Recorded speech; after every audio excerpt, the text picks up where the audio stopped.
Running events often seems like a waste of time.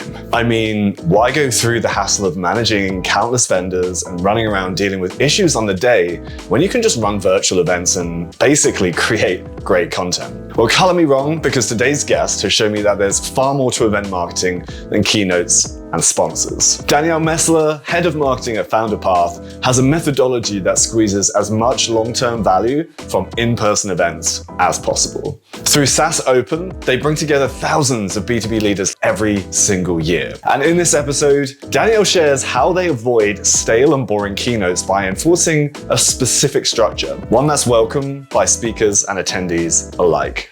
We cover how to take event content and make it evergreen, events as a brand building tool, the production workflows, distribution, the whole hog. On top of this, we dig into how Founderpath is offering an attractive alternative to dilutive capital for SaaS startups. And we also dig into why teachers actually make the best marketers. Enjoy. Let's jump into it. Let's go back to what we were talking about just a second ago, then before we hit record. Like I seem to have assumed correctly that you are the architect of all things growth at Founderpath. I'd love to, first of all, learn a little bit more about your role there. And for people who aren't necessarily familiar with what Founderpath is, what is it that you guys offer? Yeah, so I'll dig into Founderpath as a whole first. So Founderpath, my approved marketing line that I came up with, we help SaaS founders grow faster with several things. So we have our main product, which is non-dilutive capital. We do like receivables purchasing agreements, and we also do term loans, which is a little jargony. So maybe we can, edit that at some point to make it sound sexier. But basically, we help SaaS founders grow faster without taking a piece of equity. So not every SaaS company we think needs to have VC backing and go for the moonshot of becoming unicorn, and it's actually hurt a lot of companies. So we are trying to provide a different option for, we call it, the silent majority of these lifestyle SaaS companies that we think it's a great lifestyle. You're making $10 million a year, you have a small team, you control your life. So those are the founders that we really help. And as I said, we do that through kind of three primary things. The biggest one, the moneymaker, is obviously your capital product, just term loans and revenue-based financing. And then we also have our free tools. We have a whole dashboard of analytics that you plug in, your Stripe, your bank accounts, and it gives you all these different insights. And we also have a big piece of it, which is our founder community, that we really do view content and community as its own product. So that's the Founderpath spiel. I like the Founderpath spiel. I noticed, I was tripping over my words there because you mentioned community, and I was looking into this last week. Founder-led, is that the name of the community, right? Yes. Yeah. So we have our founder-led community. Nice. Very cool. There seems to be some interesting workshops on there, which we'll dive into a little bit later. So there's a lot going on there. Seems like you've got three revenue streams, for lack of a better word, right? There's the financing, there's the community, and then the tools.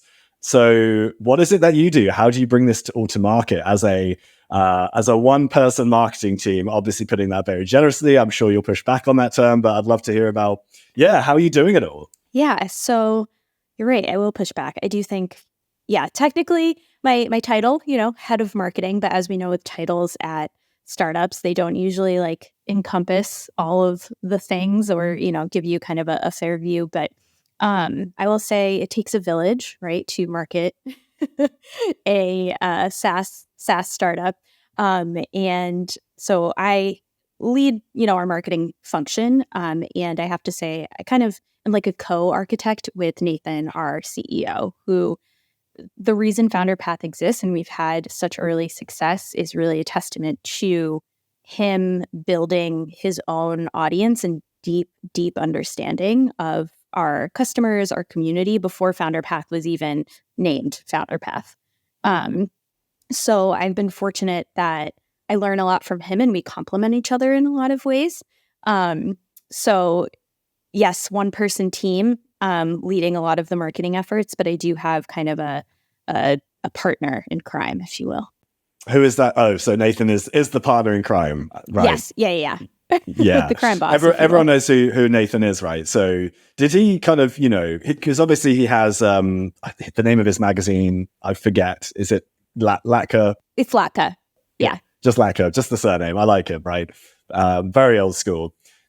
Exactly. Very specific to the SaaS space. Did he have an idea of this was what he wanted to build, or did it emerge after all those years kind of operating in the space? Yeah, so it's actually a really interesting story that flows into kind of our ethos and mission critical goals at Founderpath. So I'll give you, the abbreviated version that he was in college, started his own SaaS company called Heyo, and he was, I think 19, 20, and they had bootstrapped it to $1 million in revenue, which is awesome. And then, you get the call from the VC funds at C Revenue, and they're like, yeah, we want to invest in this. So he got, I forget exactly how much the round was. VC, they came in, they wanted to replace him as CEO because he was like this 20-year-old kid building it from his dorm room. And so, eventually they got an acquisition offer. And it was, I think it was like $6 or $7 million or something. And he was like, I would have made millions of dollars at 21 years old. And the VCs shut it down because they now owned the controlling, a controlling share of the company, so they could shoot that down. And because they wanted it to go on and be this unicorn, that's kind of the VC business model. And he ended up, I think they sold later on. He was like, this was never going to be $1 billion business. But it was cash flow positive. So they ended up later on selling it at kind of a loss. And he was like, what the fuck? And so after that, kind of figuring out what the next thing he wanted to do was, he started his own podcast where he just interviewed SaaS founders. They're if you know Nathan Latka, the podcast, love it, hate it. And he's done over I think we're at 3,400 interviews now. There's pretty consistently been one released every day. And it's really amazing to see the system he's built there. But through that process, and that's what I mean by he just deeply knows SaaS founders, and specifically within, the big umbrella of SaaS founders, the bootstrapped, the capital efficient, the ones that, pejoratively have been called a lifestyle business, and understands their needs. And kind of out of that, he would start talking, recording ends, they're just kind of shooting the shit. And a lot of them are like, yeah, I would love $1 million to grow. That's not, this crazy amount in the whole scheme of things when you see rounds for, I don't know, how much does Sam Altman want? $7 trillion. Something ridiculous. Yeah, something ridiculous like that to build chip factories. But so he actually started writing his own debt checks into some of these businesses. And then he was like, this is a lot to manage. I need a dashboard of some kind. And that was the very first version of Founderpath. And he's like, wait, why am I doing this with my money? I can go out and find capital partners. And that's how Founderpath was really born. That's the origin story, if you will. Yeah, so he's kind of scratching an itch that he wished he was able to scratch when he started, right? There's almost sounds like there might be a chip on his shoulder that kind of led him to, do you know what? Not everyone needs VCs. People want to be able to do what they want with their own companies. If I can't sell it, what's the point? 100%. And just having that a control. And I mean, I think we've seen this so many times, especially in the last few years, where we had, the crazy heyday of 2021, where you could, spit into a napkin and get a $50 million seed round. And excellent phrase. Love that. And, we're seeing a lot of those companies that might have been good businesses, viable businesses making 10, 20, 30, even $50 million a year, but they had to aim for these insane growth targets that just weren't ever feasible. And now a lot of them are folding under that pressure. And a lot of it was meeting these expectations, maybe for VC appearances or, what's the thing you do? You raise a round, you go hire 100 people. And we're seeing all the layoffs and consolidation. So these are really we like to think of them as software companies that are probably going to be around in 30 years, just slow grow, not even slow growing, just, very quickly growing, sustainable growth, and have customers that just really love it. Yeah. 100%, 100%. That's all fascinating. It's good to hear the story of where it came from. I love a good founder chip on their shoulder. And obviously I'm applying that own phrasing myself, but I love those stories. No, it's totally true. And I think we all kind of have a little bit of that edge to us. You need to, that's one of the things, if you listen to Nathan, you'll hear him say like, and this isn't, anything crazy unique. I've heard it somewhere else, but like, it's nice to have like an enemy, if you will. Yes. In marketing. Yeah. Give people something to like stand for. Yeah, exactly. The us versus them narrative device has worked for the direct response folk for years as well. So exactly. Awesome. So since meeting you back in October, a few months ago, at SaaS Stock, every now and then I like to peek at websites and whatnot. And obviously after you agreed to chat with me today, I had another peek at the Founderpath website. And I swear every time I look, there's some new big initiative, whether that's like SaaS Open, which we'll get to shortly, or just some kind of like massive content initiative. So I'd love to take a step up. I'd love to learn a little bit more about what is actually moving the needle for you guys at the moment, because it looks like you're doing a tremendous amount of activity. You're kind of doing, or rather, bringing all of these revenue streams to market, for lack of a better word. What's working for you at the moment? I want to dive into the playbook. Yeah. So I can share some of our, secret sauce, and I like to think about it as we have this one kind of keystone piece, and that is SaaS Open. That's our conference. And we are really, really ruthless about who we get on stage. So SaaS Open is our owned and operated conference. Founderpath owns it. We operate it. We had done a few under different names. Like we did one called FounderConf. We did one called Founder 500. And we found that a lot of people thought it was like our user conference. So we were kind of missing out on some people that are like, why do we want to go to your user conference? So then we shifted the branding a little bit, SaaS Open. And that is really our cornerstone of all of this content that you see, all these different initiatives. Like that is like, I'm trying to think of a good metaphor. That is like I'm going to get really 2020. That is the sourdough starter that then makes all of the other things that we have. Sorry, that was a horrible metaphor. That's giving me PTSD, Danny. So we develop these relationships with really awesome founders, and a lot of we really want to find the operators, the founders that are, founder CEOs that are in the weeds, like really doing the work, that have their finger on the pulse of, why their companies are doing well. And the whole conference is really framed around teaching. So I like to, and this is my very lofty comparison and aspiration, like I want it to be the TED of SaaS. Like we have a very specific format that all speakers follow. Like we don't care who you are. Like Henry Schuck from ZoomInfo, he's coming to speak and like he is following this template. Okay. And it's what's the template? So it's broken down into, so it's 20 minutes. They're about 7 minutes each and 3 sections. And then within each of those sections are 3 subsections. So there's a lot of thought that goes into this format. It is generally about how long human beings can pay attention to one thing and actually retain that information. And then when it's broken down in that 3-3-3 format, it just helps you retain it a lot better. So you're learning a lot more. So that's kind of what goes into it. And then we're also able to then, it works really well for us because we're able to chop that up into all of those different pieces of content that you're seeing. So then those keynotes then become, we have a whole resources page where they're actually chopped up into courses. So it looks like Udemy or, a master class or something that you go, and we break it down into all these little sections. So we really get a lot out of that content.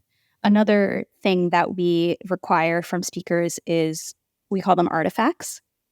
And they're basically like, if you're teaching how to grow through SEO, let's just say an example. Like we actually require proof that you've done that. So like, let us see your Google Analytics screenshot.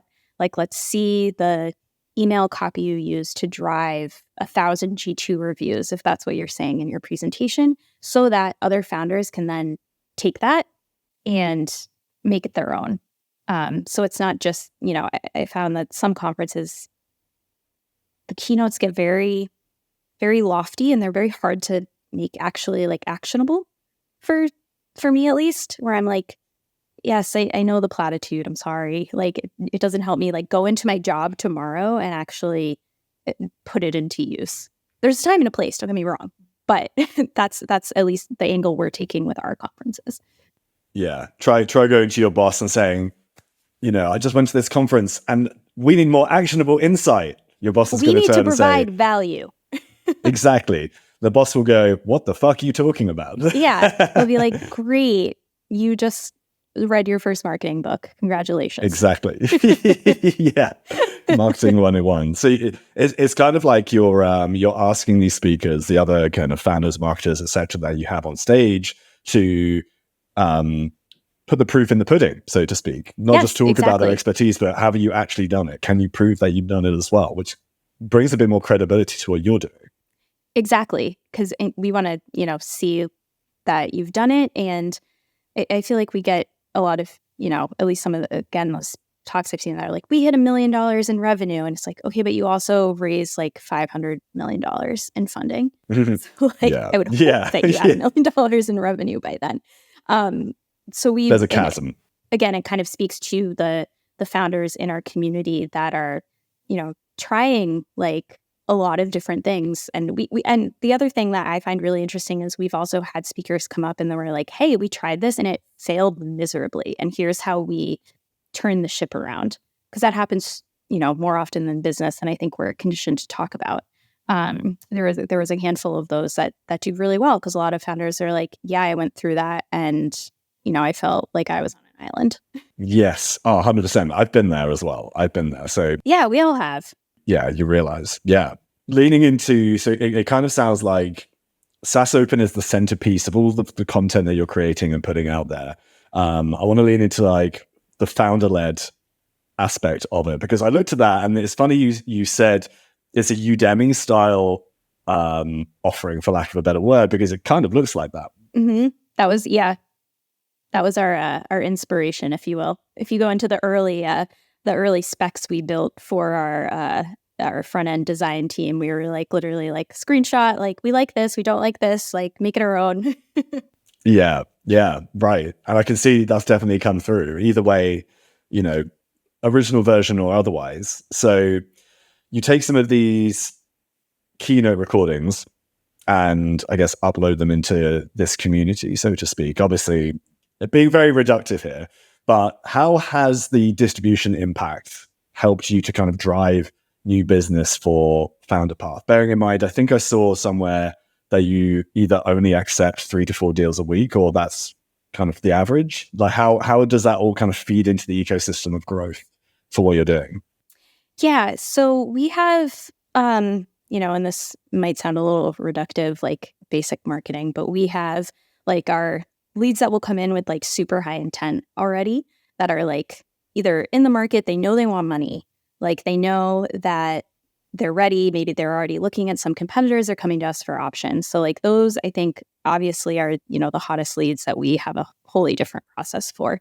This is our, for lack of a, better explanation, just our really like our nurturing community. Like something Nathan says and that we've had adopted as an ethos as a company is like, we don't sell capital, we don't sell tools, like we sell ideas. And a lot of that content is formulated around showing other founders, teaching them, having founders teach other founders like what is even possible. And especially when you don't have that big VC backing, it feels like very hard to go and grow and do these things. But then I remember this one review we got in our Trustpilot from someone who had just taken the first tranche of capital. And this was someone who had signed up a full year before they even got involved with doing, a deal with us. And he was like, I didn't realize how small I was playing because I was, scared to spend the money. He ended up putting it into recruiting. And he was like, I always had this kind of scarcity mindset because, I'm not VC. I don't have this huge runway, all these investors to back me up. But, with Founderpath, I took, a little bit of money that wouldn't have been available to me otherwise And not only did it help me grow my business, but it helped me like change my mindset a little bit. And that wouldn't have been possible without that full year of the suite of events that we do, from like the in-person conferences. We also do a monthly webinar that are genuinely really fun. I hate using the word webinar because it really feels like a live TV show. Like Nathan literally we rent a studio in Austin and have like a video team. And like we've put a lot of thought into the production behind this as another kind of like keystone like event. Sorry, I haven't had enough coffee this morning, so words are hard to come That's by. okay. But, events, webinars. If it sounds like a duck and looks like a duck, right? Exactly. Yeah. And so we have that kind of as like our monthly touch point, if you will. Like it's the right cadence we found for getting people together, and they're very fun. And that's another way we kind of leverage some of that content as well. Like we already have 150 potential guest speakers for those webinars to then come teach live again. And it's really not a lift for them if they've already spoken, because we already have their decks that we've worked with them on. Like I'm literally, after we chat today, that's what I'm doing for our February webinar, is like having two of our speakers have already spoken with us. So I'm just kind of repurposing that, and then we'd be like, hey, how does this look? And then they just get to hop on. It's great. Amazing. Incredible. So these kind of live webinar events, again, for lack of a better term, you have kind of like a live audience as well, so to speak, or like attendees? So we average about 1,200 registrations per month. And then I'll say about 45% of them show up. Like our highest live attendance was just over 500, which is awesome. And we really we optimize for live attendance. We want people to show up live because they are very interactive. Like it's not just a talking head. Like Nathan like literally scans the list before we go live, and then he looks at everyone live, and like he'll call you out. Yeah. Like he'll be like, Tom, I haven't seen you before. Tell me what you're building. And we, prompt people probably every couple of minutes or so to either like take a poll or interact in the chat, so that it's not just kind of one of those, set it and forget it webinars that we've all been on, where I'm just like, all right, I'll put this on in the background, like pretend like I'm listening, but I'm actually have like 7 different screens up and I'm still working. Yeah. We've all been there. It's good that he, kind of jumps into the audience, right? Kind of like a Graham Norton style. Yeah, and it keeps people engaged. And Graham Norton, I don't know if you know who Graham Norton is. Sorry, I just threw that name out there. UK talk show. Yeah. Oh, perfect. No, sorry, as you were saying. I don't remember what I was saying, but I do love Graham Norton. Everyone does. That's why you were at SaaS Doc. That's the only reason you guys go to SaaS Doc. Exactly. I'm actually getting married in Dublin, so also the other reason. Excellent. Okay, we'll talk more about that after we've jumped off. Where was I going? Right, it sounds like you're kind of leveraging all these events to create a lot of content in a lot of places. We've talked a lot about owned content in that regards, and I know a lot of my listeners are going to be thinking, but what about distribution? What about awareness and extending like your audience and your reach? How do you guys go about doing that? Yeah.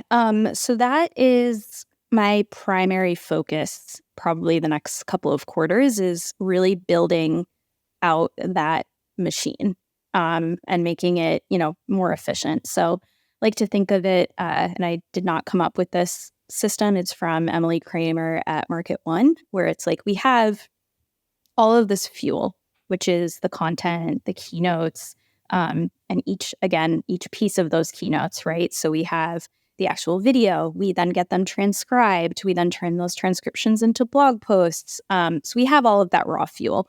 Right now, the focus is really like supercharging that engine, which we have a couple of channels. Like email, our email list is very strong. That's probably the biggest form of distribution right now, which obviously isn't like, bringing in net new eyeballs, but it is keeping people engaged with us. I'm very proud that our open rate is like usually close to 45-50% with a list of over 8,000.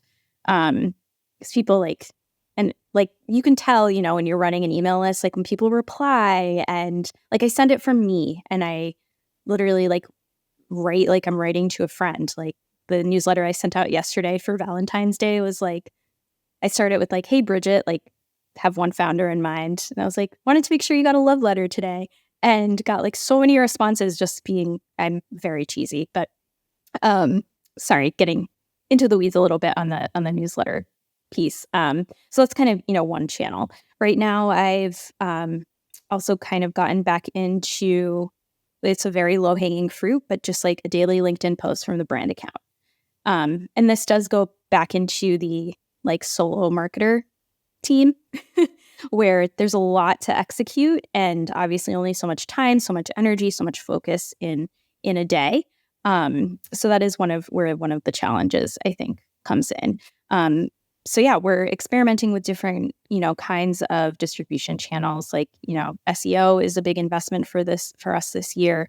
And also kind of leveraging our relationships with those speakers to have them do a bit of the distribution for us as well, like making it super easy and getting some of these, bigger names that have good audiences, like Eric Sue. I just posted about one of his talks with us. He's also going to be a webinar guest this month.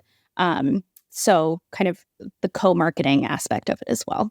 Yeah, partnerships are incredibly powerful for that purpose.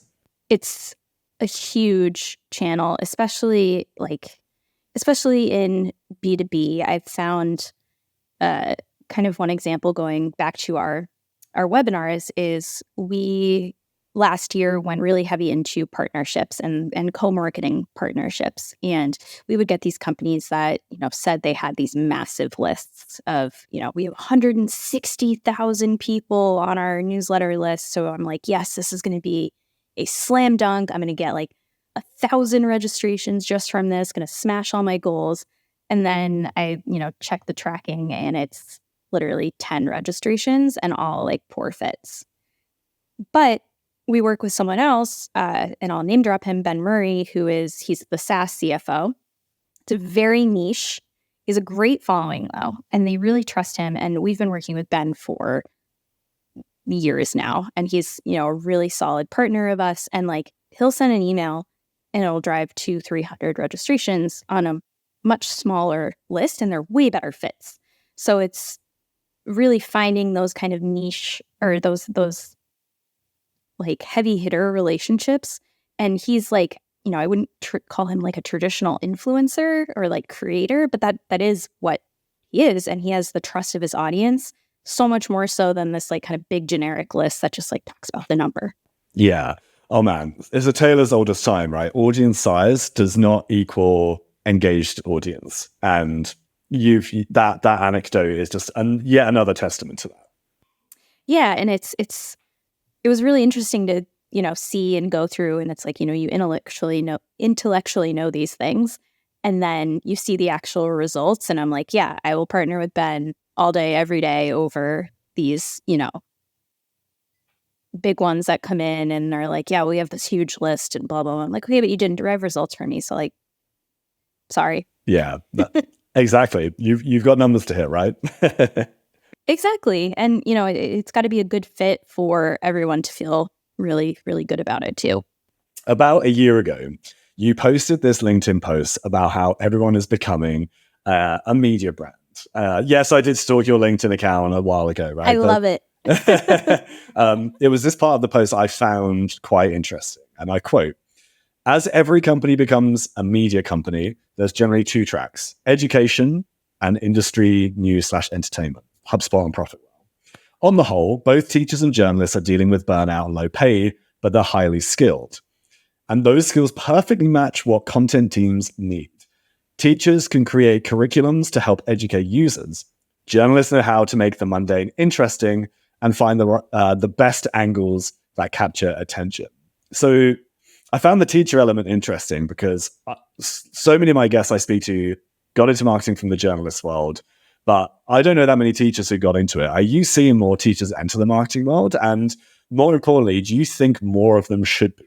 Yeah, it's so funny you remember that post because I did a bit of digging and it stood out. No, I love that. That I remember that one like doing very well, and still like sometimes look at a random like or comment on it and I'm like, oh, wow, I'm relevant. Yeah, so that was actually inspired by a former client I was working with, they were my client, and then they had a client who had hired 2 teachers to build up a lot of their like educational content. Because one of the things that like marketers aren't trained in actual like how people learn and how to build a curriculum and, teach lessons that people actually remember. But if you go into somewhere like HubSpot Academy, like you can see the thought and the time they put behind that. And I don't know that they were teachers that they got, but it's very formulaic, for lack of a better word. Like you can tell it's actually got thought behind it into how you design a curriculum, which is a very scientific process. Like that's why you go to school, to be a teacher, to learn how to teach. It's not just, you can spout a bunch of words and people learn. It's very like it's a scientific process. And I think that is something that a lot of marketing companies are trying to build, this function, this being a media brand, and maybe repeating the post a little bit. And there are these 2 tracks you see, right? Like, and I've worked at Profitwell. Like I see the media brand where we had all of these fun shows and live events, and it was much more the, journalist media route. And then you have something like HubSpot, which is HubSpot Academy, where it is very education based. Like you get certified and inbound in email marketing and blah, blah, blah. And I think that route is really valuable. And it's not like the sexier one, right? It's not like I'm building this media brand. Like no one's like, I'm going to build a bunch of courses so that people can learn things. But in a way that's more relevant and it's more evergreen too. Like I think you're going to get a lot more juice out of that over time than you are maybe some of the like, point in time media where it's, daily news or, this company tear down, whatever. And that is a really great place for teachers to plug in, I think, and especially in the US. I mean, there is this cultural difference, but teachers, especially after COVID, the burnout of constantly being on, still having to teach remotely. It's exactly the same here. Yeah. The pay like really isn't great, especially compared to what you can get. Yeah. And if you get to come in and like still do what you love and, teach, design curriculums and actually get paid very well and have, maybe you don't get summers off, but that's also a misnomer that like teachers here don't actually get summers off because they're then designing curriculums for the next year. Exactly. Yeah. 100%. There's still work to be done. So, anecdotally, I've seen, some of the larger companies that maybe have these more established programs or have maybe a bigger budget behind them in education have been looking to former teachers to build out those programs. Yeah. It's interesting you talk about courses because, they're not so sexy, but I always, whenever I come to an inflection point in my career, even as a founder now, it could be operations, it could be, hiring senior executives now, for example, I will always find a brand that's created some kind of guidance or even a course, and I will lap that shit up every single time. So sexy or otherwise, I know the whole media brand thing is in vogue right now. I think some of these principles still work like gangbusters, right? They still do. And what's the first thing you do? And I mean, this is what I do is like, I try to find, and like, no matter how basic it sounds, like ABM, that's something that, you think every marketer knows, but like, I'm sorry, I don't know the ins and outs of it and how things are defined and all of this. So like, that's one thing I'm working on learning now. And like, I go to HubSpot because they have a great, like just general overview of it. And like, I want to take a little course and like learn about it. Just to, get your feet wet. You don't maybe necessarily go and read, a news story about ABM. You want to learn how the mechanics work. The first principles for, again, throwing another buzzword in. Yeah. Yeah, exactly. So I think that is maybe the less sexy, like content media brand route. But I think, and this is, wholly my opinion, you don't have a, data set to back it up. But I think that over time, that will be a gold mine. I mean, look at HubSpot. They did HubSpot Academy, 10 years ago. And the rest, yeah. Yeah. I remember diving into it back in 2011, I think, for the first time. So. That was Mark Killens, who was a champion of that program at HubSpot, is a mentor of mine who I've learned a ton from. So he's definitely helped shape some of these opinions, but have seen the kind of the fruits from that labor still come to pass. Yeah. It's also a testament to, and we could get into the weeds here. I know we're out of time, but I've got to say, like, some of the foundational stuff does get a little bit of flack, especially on social media. You know, you talked about webinars earlier, and yes, we feel a bit icky using the word webinars, but they are what they are and they still work. SEO is dead. I see that every day, but people still investing in people. It still works like gangbusters. So I feel like one of the biggest takeaways from this conversation is some of the old shit just works. I had I was very proud of this very nerdy subject line and email kind of send. Last month, our webinar, I ended up, the angle was kind of, these dead marketing tactics that are actually like, they all still work. Everyone's claiming like, millennials killed email, millennials killed this, like this tactic is dead. They're never actually dead. It's just like the shittiest version of them dies. Exactly. That's such a good way of putting it. The subject line was, I don't know if you're a Game of Thrones fan, but it was like, what is dead may never die. I like it was all around kind of these dead tactics, but it's like, no, they don't actually ever die. It's just like I said, the shittiest version of them dies. Like spamming mass people via email, that's like so generic. Like, yeah, of course that doesn't work. That is the shittiest form of cold email and cold outreach. Like, yeah, it's not going to work. Yeah, it worked once upon a time, but marketers ruin everything. Right, when email was a novelty. Exactly. What a gem to round things up on. I do have one last question before I let you go. It's one I like to ask all of my guests, and it's a very simple one. What are you working on at the moment that you are most jazzed about? And we may have already talked about it, to be honest. Yeah, so I'm going to cheat and have two things, just because one is SaaS Open. It's coming up at the end of March. So we're in kind of like crunch mode on that. All of our speakers are finalized. We're working on final content, all of the fun parts of it. We're going to have this like founder bookstore that I'm really excited about. That's cool. If I could kind of boil it down to the thing I love most is really creating really unique experiences for people that they'll remember. So that's kind of my bread and butter at these events. Like, what's the like one key moment they'll remember aside from, the speeches and stuff. So we're working on that. And then getting really into the weeds on the distribution flywheel I'm trying to build for specifically this resources kind of asset that we have. Like, how do we make it kind of a SaaS behemoth, if you will? All of these courses that we get, and we're about to get 120 more from SaaS Open. How do we get more eyeballs on them? How do we get, match founders that are looking for those resources to maybe the tip that they're looking for? So how do we make that connective tissue? So getting really into the weeds on that is kind of my next quarter or two. And I'm honestly probably a big piece of the rest of the year. And I'm very excited about that. It sounds very exciting. It sounds very exciting indeed. Distribution is important. Danny, thank you so much. Where can people learn more about you? Yeah, you can always find me on LinkedIn, just Danielle Messler. And yeah, I'm on Twitter at Danielle is Messy. I love the handle. Fantastic.